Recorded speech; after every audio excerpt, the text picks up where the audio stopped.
The Mick Wilkinson Diamond first came about around 25 years ago. I wanted a float for fishing short pole with luncheon meat, but I wanted a float that allowed me to fish very light in weight, so sort of 0.3 grams, but in 7-8 foot of water. So I needed something super stable, which is where the Diamond came in.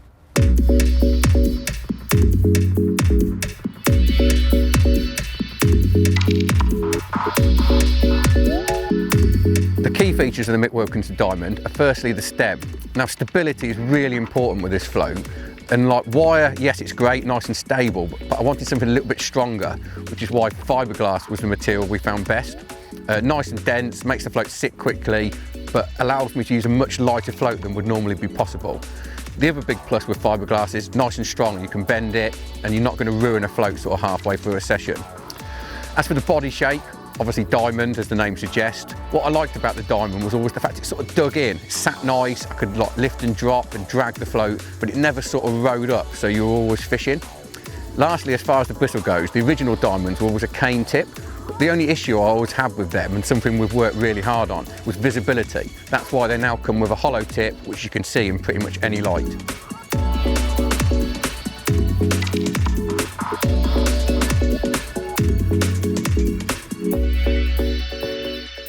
One of the great things about the Mick Wilkinson Diamond is it's totally handmade, so quality is assured, and the other big plus is strength.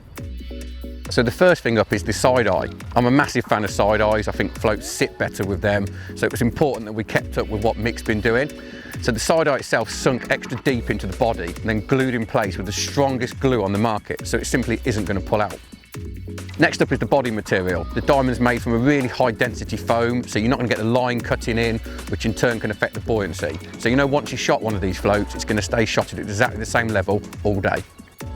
Another point well worth mentioning is that when the floats are being put together, the stem actually goes up through the body and into the bristle, which as far as strength is concerned, is as good as it gets.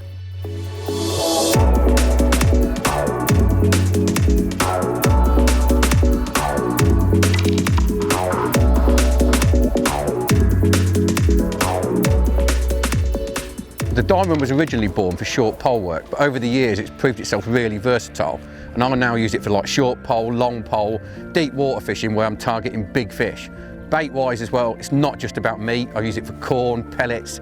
In fact, I use it in pretty much any situation where I need a really stable float and presentation is key. When I first started fishing with a Diamond, it was all about 0.3 gram. That was like the holy grail of floats. It was the one everyone wanted. But over the years, I've realised it's a much more versatile pattern than I initially thought.